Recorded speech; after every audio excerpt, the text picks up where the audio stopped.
कल्याण पश्चिमेकडील शंकरराव चौकात असलेल्या सेंट्रल बँक ऑफ इंडियाचं ATM फोडण्याचा चोरट्यांचा प्रयत्न फसला.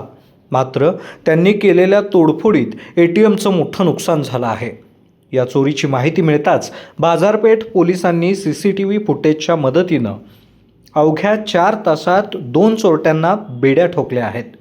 मंगेश जगताप आणि नौशाद अन्सारी अशी अटक करण्यात आलेल्या चोरट्यांची नावं आहेत. कल्याण पश्चिमेतील शंकरराव चौकात काल रात्रीच्या सुमारास चोरट्यांनी ATM फोडण्याचा धाडसी प्रयत्न केला. ATM मशीनची तोडफोड करून चोरीचा प्रयत्न केल्याची माहिती मिळताच तातडीनं बाजारपेठ पोलीस ठाण्यात गुन्हा दाखल करण्यात आला. पोलिसांनी तात्काळ सूत्र फिरवत परिसरातील CCTV कॅमेऱ्यांमधील फुटेज तपासलं आणि आरोपींचा माग काढला. अखेरीस अवघ्या 4 तासांच्या अथक प्रयत्नानंतर पोलिसांनी दोन्ही आरोपींना जेरबंद केलं.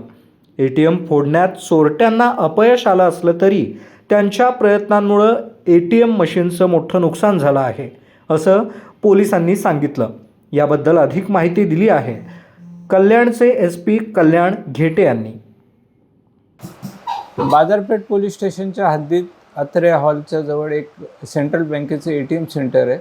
5 तारखेच्या रात्री ते 2 चोरट्यांनी त्याच्यात दगडाच्या साहाय्याने तोडण्याचा प्रयत्न केला.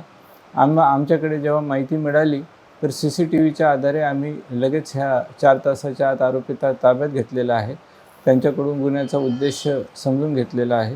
हे 2 आरोपी मान्य न्यायालयात या गुन्ह्यामध्ये गुन्हा दाखल करून अटक करून हजर केलेले आहेत. मंगेश भीमराव जगताप आणि नौशाद अहमद अन्सारी असे 2 आरोपीचे नावं आहेत. त्यापैकी मंगेश जगताप आहे, त्याच्यावर यापूर्वीचंही गुन्ह्यांचं रेकॉर्ड आहे. काय पैसे वगैरे गेले का? प्रयत्न केला, त्यांच्या प्रयत्नाच्या अनुषंगाने गुन्हा दाखल केलेला आहे.